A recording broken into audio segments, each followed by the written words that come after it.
ಇತ್ತೀಚೆಗೆ ಅಂದ್ರೆ ಕಳೆದ 2-3 ದಿನಗಳ ಹಿಂದೆ ಬಿಜೆಪಿ ಸಂಸದ ತೇಜಸ್ವಿ ಸೂರ್ಯ ಅವರ ವಿವಾಹವಾಯಿತು. ಆ ಮದುವೆಗೆ ಸಿದ್ದರಾಮಯ್ಯ ಜೊತೆ ಜಮೀರ್ ಅಹಮದ್ ಕೂಡ ಹೋಗಿದ್ರು.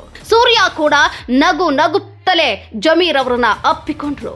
ಜಮೀರ್ ಕೂಡ ಕಂಗ್ರಾಚ್ಯುಲೇಷನ್ ಬ್ರದರ್, ಕಂಗ್ರಾಚ್ಯುಲೇಷನ್ ಅಂತ ನವ ಜೋಡಿಗೆ ಆಶೀರ್ವದಿಸಿದ್ರು.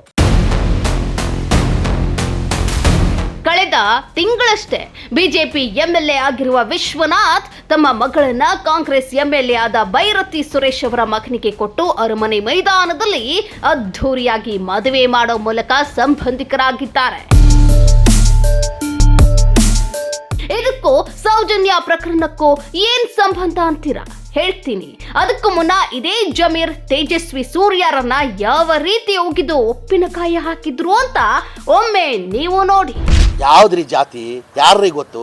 ಇಲ್ಲಿ ಕೂತೋನಿಲ್ಲ ರವಿ, ನಾನಾದ್ರೆ ಪ್ರಾಣ ಕೊಡ್ತಾನೆ ನನ್ಕೋಸ. ಅದು ಶಾಂತಪ್ಪ ಅಂತ ಕೂತಾನೆ, SC ಲೀಡರ್. ಅವನಾದ್ರೆ ನಾನು ಪ್ರಾಣ ಕೊಡ್ತೀನಿ ಅವ್ನಿಗೇನಾರಾದ್ರೆ. ನಮ್ ದೇಶ ರೀ, ನಾವು ಕೊಟ್ಟಿರೋ ದೇಶ ರೀ ಇದು. ನಾವ್ ಯಾವ ಜಾತಿ ಇಲ್ಲ ರೀ. ನೋಡ್ರಿ ಅಮಾಯಕರು ಹೆಂಗ್ ಕೂತವ್ರೆ, ಅವ್ರ ಬಗ್ಗೆ ಎಲಿಗೇಷನ್ ಮಾಡ್ತೀಯಲ್ಲ. ಅವನನ್ನೇ ಸ್ಟೇಷನ್ ಕರ್ಸ್ಕೊಂಡಿದಿರಲ್ಲ. ನಿಮ್ ದೇವ್ರ ರಂಜಾನ್ ಟೈಮಲ್ಲಿ ನಿಮ್ಗೆ ಒಳ್ಳೇದಾಗ್ತದೆ. ನಿನ್ಗೆ ಸೂರ್ಯ ಒಳ್ಳೇದಾಗ್ತದೆ ನಿನ್ಗೆ. ರಂಜಾನ್ ಟೈಮಲ್ಲಿ ಉಪವಾಸ ಟೈಮಲ್ಲಿ ಉಪವಾಸ ಬಿಟ್ಟಿಲ್ಲ, ಸ್ಟೇಷನ್ ಕರ್ಸಿದಿರಲ್ಲ. ಜಯನಗರ ಸ್ಟೇಷನ್ ಅಲ್ಲಿ ಸಾಯಂಕಾಲ 8 ಗಂಟೆವರೆಗಿದ್ರಲ್ಲ ಅಮಾಯಕರು. ದೇವ್ರು ನಿಂಗೆ ಒಳ್ಳೇದ್ ಮಾಡ್ತದ. ನಿಂಗೆ ಜನ್ಮಕ್ಕೆ ಹೋಗೋ. ಈ ಸ್ಕ್ಯಾಮ್ ಅಲ್ಲಿ ತಮ್ಗೆಲ್ಲ ಗೊತ್ತೇ ಇದ್ದಂಗೆ ದೊಡ್ಡದಾಗ ಮಾತಾಡಿದ್ದಾರೆ. ಯಾರು? ನಮ್ ಸತೀಶ್ ರೆಡ್ಡಿ ಅವರು. ಏನಪ್ಪ ಇದು 17 ಜನ ಬರೇ ಮುಸಲ್ಮಾನ್ ಸೇರ್ಬಿಟ್ಟು ನೀವು ಇದ್ ಮಾಡಕ್ ಕೊಟ್ಟಿದಿರಲ್ಲಪ್ಪ, ನೀವು ಮದ್ರಸನ ಮಾಡಕ್ ಕೊಟ್ಟಿದ್ರಂತ. ಸ್ಕ್ಯಾಮ್ ಅಲ್ಲಿ ಭಾಗಿಯಾಗಿರೋದು ಹರೀಶ್ ಅಂತ ಅವ್ರ ಪಿ ಎ. ಮನೆ ಸ್ನೇಹಿತರೆ ನೋಡಿ ಇಷ್ಟು ದೊಡ್ಡ ಮಾತಾಡಿದ್ದಾರೆ. ಸೂರ್ಯ ಅವರೇ, ಇದಕ್ಕೆ ಏನು ಉತ್ತರ ಕೊಡ್ತೀಯಪ್ಪ? ಮಿಸ್ಟರ್ ಸೂರ್ಯ, ಏನು ಉತ್ತರ ಕೊಡ್ತೀಯ ಇದಕ್ಕೆ?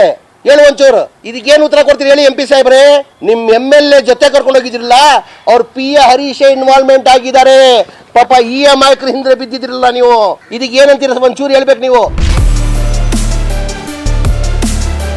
ಕೇವಲ ಜಮೀರ್ ಅಂಡ್ ತೇಜಸ್ವಿ ಸೂರ್ಯದ್ದು ಮಾತ್ರವಲ್ಲ, ಇವತ್ತಿನ ಬಹುತೇಕ ರಾಜಕೀಯ ನಾಯಕರ ಪರಿಸ್ಥಿತಿ ಕೂಡ ಇದೇ ರೀತಿ.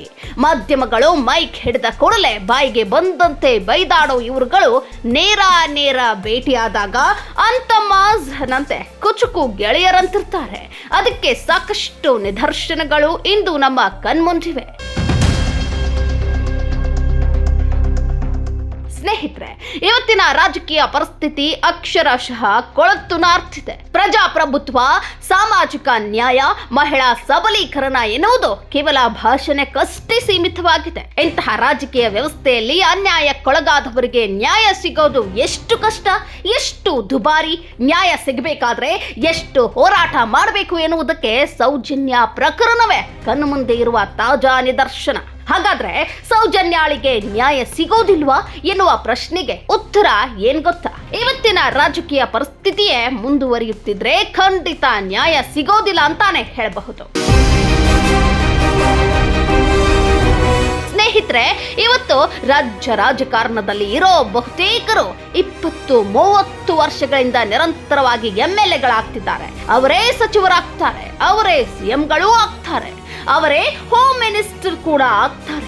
ಅಷ್ಟೇ ಅಲ್ಲ, 2 ರಾಜಕೀಯ ಪಕ್ಷಗಳಲ್ಲೂ ಸುದೀರ್ಘಾವಧಿಯಿಂದ ನಿರಂತರವಾಗಿ ಅಧಿಕಾರದಲ್ಲಿರೋರು ನಿಂತ ನೀರಲ್ಲಿ ಪಾಚಿಗಟ್ಟಿದಂತೆ ವಿಧಾನಸೌಧದಲ್ಲಿ ಕುಂತು ಬಿಟ್ಟಿದ್ದಾರೆ. ಹೀಗೆ ಕುಂತಿರೋ 2 ರಾಷ್ಟ್ರೀಯ ಪಕ್ಷದ ನಾಯಕರು ಅಡ್ಜಸ್ಟ್ಮೆಂಟ್ ಪಾಲಿಟಿಕ್ಸ್ ಮಾಡಿಕೊಂಡು ಬರ್ತಿದ್ದಾರೆ. ಕೆಲವರಂತೂ ತಾವು ಮಾಡಿರೋ ಸಾವಿರಾರು ಕೋಟಿ ಅಕ್ರಮ ಆಸ್ತಿಗಳನ್ನ ನ್ಯಾಯಬದ್ಧವಾಗಿದೆ ಅಂತ ತೋರಿಸ್ಕೊಳ್ಳಕ್ಕೆ ಅದನ್ನ ತಮ್ಮ ಮುಂದಿನ 7 ತಲೆಮಾರಿನವರು ತಿಂದು ತೇಗಬೇಕು ಎನ್ನುವ ಕಾರಣಕ್ಕೆ ಅಧಿಕಾರಕ್ಕಾಗಿ ಮುಗಿ ಬೀಳುತ್ತಿದ್ದಾರೆ, ಪದವಿಗಾಗಿ ಪರದಾಡ್ತಿದ್ದಾರೆ.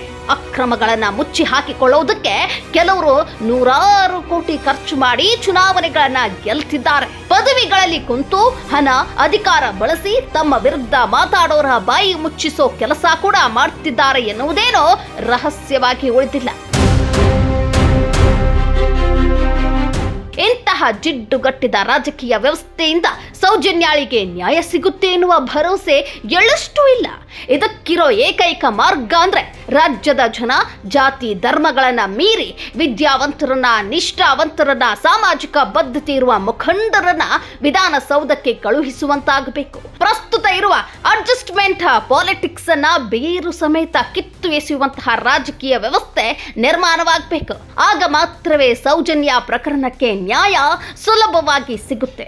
ಯಾಕೆಂದ್ರೆ ಸ್ನೇಹಿತರೆ, ಸೌಜನ್ಯ ಪರ ಕಾರ್ಯಕ್ರಮ ಮಾಡೋಕೆ ಸರ್ಕಾರನೇ ಬಿಡೋದಿಲ್ಲ. ಹೋಗ್ಲಿ, ಸೌಜನ್ಯ ಕೇಸ್ನಲ್ಲಿ ತನಿಖೆಯ ದಿಕ್ಕು ತಪ್ಪಿಸಿರೋ ಅಧಿಕಾರಿಗಳನ್ನ ವಿಚಾರಣೆಗೊಳಪಡಿಸಬೇಕು ಅಂತ ಘನ ನ್ಯಾಯಾಲಯ ಹೇಳಿ 1.5 ವರ್ಷ ಕಳೆದ್ರೂ ಈ ಸರ್ಕಾರ ಎಚ್ಚೆತ್ತುಕೊಂಡಿಲ್ಲ. ಅದು ಹಾಳಾಗಿ ಹೋಗ್ಲಿ, ಸೌಜನ್ಯ ಪ್ರಕರಣದಲ್ಲಿ ನ್ಯಾಯ ಕೊಡಿಸೋಕೆ ಇನ್ಯಾವ ಮಾರ್ಗಗಳಿವೆ ಎನ್ನುವ ಬಗ್ಗೆ ಕಾನೂನು ತಜ್ಞರ ಜೊತೆ ಚರ್ಚೆ ಮಾಡುವಷ್ಟು ವ್ಯವಧಾನ ಕೂಡ ಹೋಮ್ ಮಿನಿಸ್ಟರ್ ಹಾಗೂ ಸಿಎಂ ಸೇರಿದಂತೆ ಪವರ್ಫುಲ್ ಮಿನಿಸ್ಟರ್ಗಳಿಗೆ ಇಲ್ಲ. ಸದ್ಯ ಮಹೇಶ್ ಶೆಟ್ಟಿ ತಿಮ್ರೋಡಿ ಆಗಿರ್ಲಿ, ಗಿರೀಶ್ ಮಟ್ಟಣ್ಣವರಾಗಿರ್ಲಿ, ಅಷ್ಟೇ ಯಾಕೆ ಈ ಸೌಜನ್ಯ ಪ್ರಕರಣದಲ್ಲಿ ನಿರಂತರವಾಗಿ ಒಂದಷ್ಟು ವಿಚಾರಗಳನ್ನ ಮಾತನಾಡಿದ ಒಡನಾಡಿ ಸಂಸ್ಥೆಗಳು ಸೇರಿದಂತೆ ಎಷ್ಟೋ ವಿಚಾರವಂತರು ಕೂಡ ಸೌಜನ್ಯ ಹೋರಾಟದಲ್ಲಿ ಸಮಾಜವೇ ಬೆಚ್ಚಿ ಬೀಳುವಂತಹ ಸ್ಫೋಟಕ ಮಾಹಿತಿಗಳನ್ನ, ತನಿಖೆಯಲ್ಲಿ ಆಗಿರೋ ಲೋಪಗಳ ಬಗ್ಗೆ ನಿರಂತರವಾಗಿ ಮಾತಾಡುತ್ತಲೇ ಇದ್ದಾರೆ. ಆದರೂ ಈ ಸರ್ಕಾರಕ್ಕೆ ಅವರ ಆ ಧ್ವನಿ ಕೇಳಿಸ್ತಿಲ್ಲ. ಅದಕ್ಕೆ ಇಂತಹ ಜಿಡ್ಡುಗಟ್ಟಿದ ಹೆಣ್ಣುಮಗಳ ಆರ್ತನಾದ ಕೇಳಿಸಿದ ಕಿವುಡುತನ ಇರುವ ಇಂತಹ ಸರ್ಕಾರ ರಾಜ್ಯದ ಜನಕ್ಕೆ ಬೇಕಾ ಎನ್ನುವ ಪ್ರಶ್ನೆಯನ್ನ ಪ್ರತಿಯೊಬ್ಬ ಕನ್ನಡಿಗ, ಪ್ರತಿಯೊಬ್ಬ ಕರ್ನಾಟಕ ಮತದಾರ ತಮ್ಮನ್ನು ತಾವೇ ಪ್ರಶ್ನೆ ಮಾಡಿಕೊಳ್ಬೇಕಿದೆ. ಇನ್ನಾದ್ರೂ ರಾಜ್ಯದ ಜನತೆ ಧರ್ಮ, ದೇವರು, ಜಾತಿ ಹೆಸರಲ್ಲಿ ದ್ವೇಷ ಬಿತ್ತಿ ನಮ್ಮ ನಡುವೆ ಬೆಂಕಿ ಹಚ್ಚಿ ಆ ಬೆಂಕಿಯಲ್ಲಿ ಚಳಿ ಕಾಯಿಸಿಕೊಂಡು ಬೆಚ್ಚನೆ ಕೋರೋ ಪ್ರಭಾವಿಗಳನ್ನ, ರಾಜಕಾರಣಿಗಳನ್ನ, ಅಂತಹ ನೀತಿಗೆಟ್ಟ ರಾಜಕಾರಣಿಗಳ ಚೇಲಾಗಳನ್ನ ಮೊದಲು ಸಮಾಜದಿಂದ ದೂರ ಇಡಬೇಕು. ಸಾಮಾಜಿಕ ಬದ್ಧತೆ ಇರೋರಿಗೆ ಮಾತ್ರವೇ ಜನಪ್ರತಿನಿಧಿಗಳನ್ನಾಗಲಿ ಮಾಡಬೇಕು. ಈಗಿರುವ ಭ್ರಷ್ಟ ವ್ಯವಸ್ಥೆ ವಿರುದ್ಧ ಹೋರಾಡಿ ಸ್ವಚ್ಛ ಸರ್ಕಾರ ರಚಿಸೋದು ಕುಂತು ಮಾತಾಡುವಷ್ಟು ಸುಲಭವಲ್ಲ. ಅದಕ್ಕಾಗಿ ರಾಜ್ಯದ ಜನ ಸಂಕಲ್ಪ ಮಾಡಲೇಬೇಕಾದ ಪರಿಸ್ಥಿತಿ ನಿರ್ಮಾಣವಾಗಿದೆ. ಸ್ನೇಹಿತರೆ, ಕೊನೆಯದಾಗಿ ಒಂದು ಮಾತು: ಪಕ್ಷಾತೀತವಾಗಿ, ಧರ್ಮಾತೀತವಾಗಿ, ಜಾತ್ಯಾತೀತವಾಗಿ ಸತ್ಯ, ನ್ಯಾಯ, ಧರ್ಮದ ಹಾದಿಯಲ್ಲಿ ಕೆಲಸ ಮಾಡುವ ಸರ್ಕಾರ ರಾಜ್ಯದಲ್ಲಿ ಅಸ್ತಿತ್ವಕ್ಕೆ ಬರಬೇಕು. ಆಗ ಮಾತ್ರವೇ ಸೌಜನ್ಯಾಳಿಗೆ ನ್ಯಾಯ ಸಿಗೋದು. ಮಹೇಶ್ ಶೆಟ್ಟಿ ತಿಮ್ರೋಡಿ, ಗಿರೀಶ್ ಮಟ್ಟಣ್ಣವರ್ ಸೇರಿದಂತೆ ಸೌಜನ್ಯ ಪರ ನಡೆಯುತ್ತಿರೋ ಹೋರಾಟ ಫಲಿಸೋದು. ಇಲ್ಲದೆ ಹೋದ್ರೆ ಇನ್ನೆಷ್ಟು ವರ್ಷಗಳು ಕಳೆದ್ರೂ ಸೌಜನ್ಯಾಳಿಗೆ ನ್ಯಾಯ ಸಿಗೋದಿಲ್ಲ. ಅಷ್ಟು ಮಾತ್ರವಲ್ಲ, ಸೋಷಿಯಲ್ ಮೀಡಿಯಾದಲ್ಲಿ ಗಿರೀಶ್ ಮಟ್ಟಣ್ಣವರ್, ಮಹೇಶ್ ಶೆಟ್ಟಿ ತಿಮ್ರೋಡಿ ಮಾಡ್ತಿರೋ ಆರೋಪಗಳು ಕೇವಲ ಆರೋಪಗಳಾಗಿಯೇ ಉಳಿದು ಬಿಡೋದು ಅಕ್ಷರಶಃ ಸತ್ಯ ಅಂತ ಹೇಳ್ತಾ ಈ ಸ್ಟೋರಿ ಮುಗಿಸ್ತಿದ್ದೇವೆ. ಈ ಬಗ್ಗೆ ನಿಮ್ಮ ಅನಿಸಿಕೆ ಏನು ಅಂತ ಕಮೆಂಟ್ ಮಾಡಿ ತಿಳಿಸಿ. ಮತ್ತೊಂದು ಇಂಟ್ರೆಸ್ಟಿಂಗ್ ಸ್ಟೋರಿ ಜೊತೆ ಆದಷ್ಟು ಬೇಗ ನಿಮ್ಮ ಮುಂದೆ ಬರ್ತೀವಿ. ಅಲ್ಲಿಯವರೆಗೂ ಕೀಪ್ ವಾಚಿಂಗ್ ಅನ್ವೇಷಣೆ.